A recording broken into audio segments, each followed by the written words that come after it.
In this video, I'm going to get the engine started in this Traxxas T-Maxx 3.3.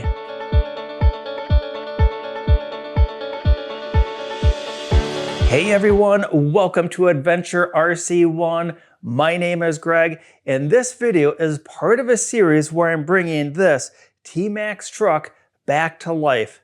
I purchased this as a part of a collection of used RC vehicles off of Facebook Marketplace. If you'd like to check out the other two vehicles, I'll have a link to that video down in the video description.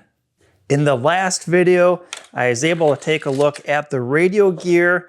That all looks good. I also removed the engine, took it all apart, cleaned it with an ultrasonic cleaner. There was a lot of nitro corrosion on the inside. Put it all back together, turned it over by hand, and everything indicates that this engine should fire right up.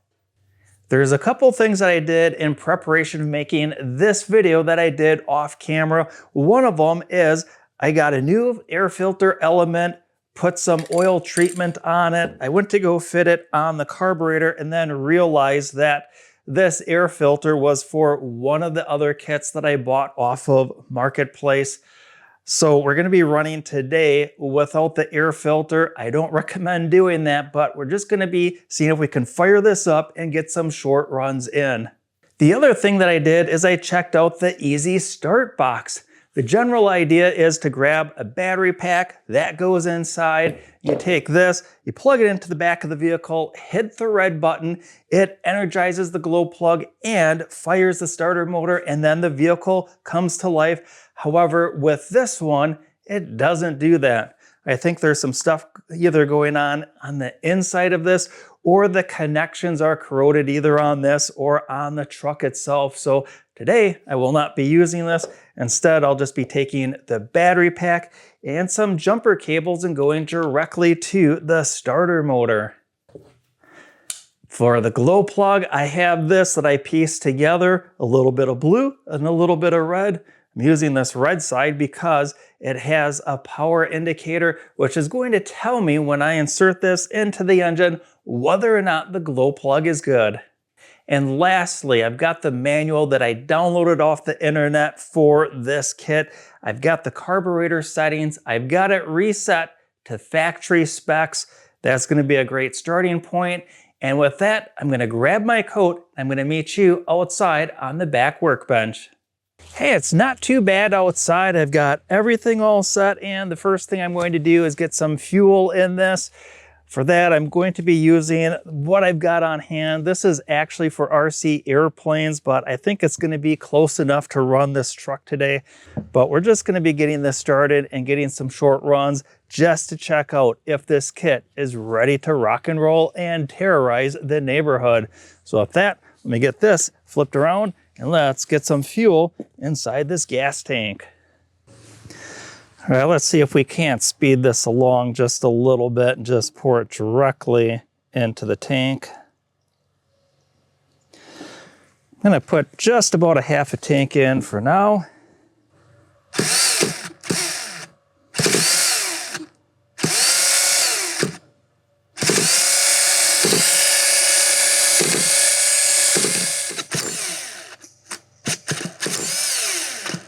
After what seemed like an eternity,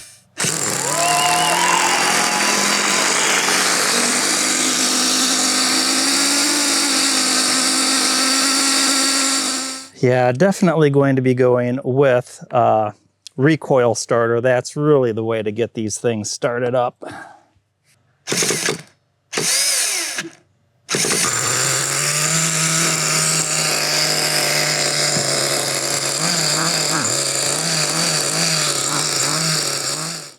Well, now we're getting somewhere. I just got to get a tune on this engine.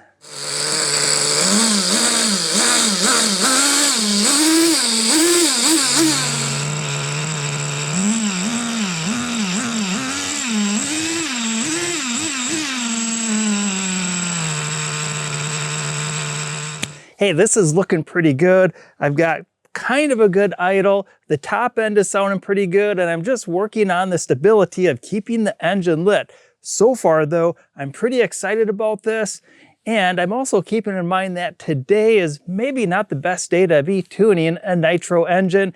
It's only about 43 degrees outside. It's overcast and storms are due in about an hour or so. So there's definitely a lot of barometric changes, which these little engines are very sensitive to. I'm going to get this in the front yard now and see if we can't tool around in the front yard and the driveway.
Now there's a lot of cool things that I like about this model, mainly the nitro engine, the smell, the noise, and just the raw power that I get with a setup like this. There are a couple things that I do want to change that'll be coming up in the next video. I'm definitely going to pull the starter system off of this. It just doesn't really work all that well. And that was the same problem that I had with my T-Maxx way back in the day, is that starter shaft with this system, it seems like it would get oil on it and that starter system wouldn't grab and like actually turn the engine over, just like we saw in today's video. I'm going to pull that system out and put a conventional recoil starter. They're just a lot more reliable and just easy to start the engine with. The other thing that I noticed was anytime that I clanked metal together or against the model kit with this AM radio system, the servos would just kind of twitch a little bit. And having a vehicle that can do upwards of 40 plus miles per hour, having servos twitch leaves me feeling pretty uneasy.